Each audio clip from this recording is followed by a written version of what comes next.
Good evening. The government is considering further measures to crack down on drink driving.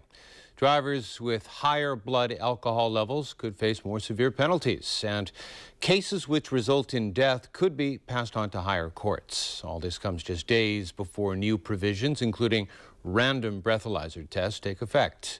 Elmi Leung reports. A crash in Lok Ma Chau last month, in which 6 people were killed, put drink driving firmly in the spotlight.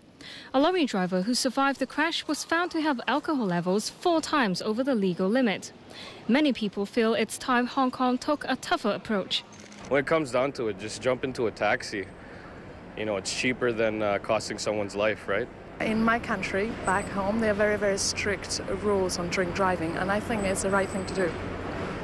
I think in Hong Kong, driving rules have been too lax for too long, actually.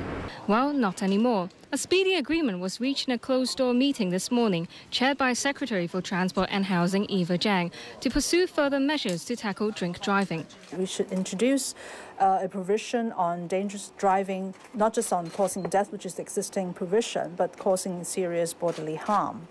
The other concept that we will also study is to introduce aggravating factors in the law. Legislators and representatives from the transport sector left the meeting satisfied with the outcome. We should allow the new legislation to run, but then at the same time to review whether there could be other measures such as scaled penalties. Currently, the maximum penalty for drink driving is 3 years imprisonment, a fine of $25,000 and 10 points taken off the driver's license. When revised legislation on drink driving comes into force next week, apart from the existing penalties, first-time offenders will have their license suspended for at least 3 months and be forced to take a driving course. As for repeat offenders, they will be prohibited from driving for at least 2 years.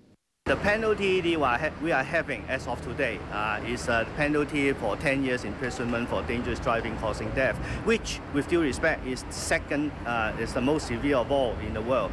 Meanwhile, the Road Safety Council will also look into displaying wrecked vehicles alongside motorways and at tunnel entrances to alert drivers about the deadly consequences of driving under the influence of alcohol. It is hoped that the types of people who most likely drink and drive can be targeted when more data becomes available for analysis after the introduction of random breathalyzer tests on Monday. Elmi Leung, TVB News.